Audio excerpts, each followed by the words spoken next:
apparent pullback of Russian troops along the border of Ukraine. Do you know if the president is going to speak with President Putin about this reported plan to move troops away from that border by May 1st? Well, the president, of course, has expressed he had a call with President Putin just last week, if I'm remembering the timing correctly, and we have expressed our concerns over the course of the last few weeks about the buildup of troops and what we had perceived as aggression on the border, and conveyed our clear push in coordination with the global community for troops to move back and to reduce that aggression. We obviously want to de-escalate tensions, not only in the relationship, but certainly at the border. I don't have any predictions of a call with President Putin to make. Obviously, he participated in the summit this morning, and they spoke just last week. Our national security advisor spoke with his counterpart earlier this week.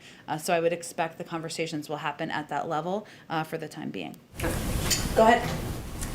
I just want to circle back on Russia again. So Navalny's health is continuing to deteriorate, and I know that you had said, along with the National Security Advisor, that you've made clear to Russia that there will be consequences if he dies. But I'm wondering if there's anything you could say about what the administration is willing to do now or communicating to the Russians now about the need to get him out before he does die.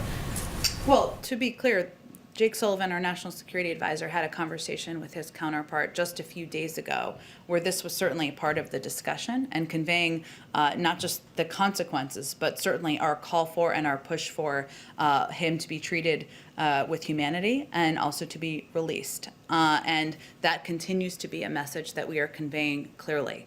I will say that we have found in diplomacy that sometimes those conversations and the content of them and the level of them and the number of them need to happen privately, and that is a more constructive way to reach our outcome. So we are conducting our strategy through that prism.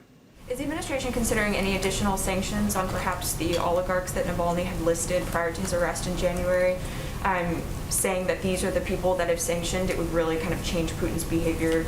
Definitely. Well, as you know, because I know you cover this closely, we issued just earlier in March, I should say, in coordination with Europeans, a number of sanctions. We obviously reserve the right to issue additional sanctions in the future. The executive order the president signed just last week gives us authority to do that on individuals or industries. But obviously our objective here and our focus and our hope is that that Mr. Navalny will be treated with humanity and kept safe, and of course ultimately be released. And my last one, is there anything you can say about additional Nord Stream 2 sanctions or what the administration is planning on designating additional entities?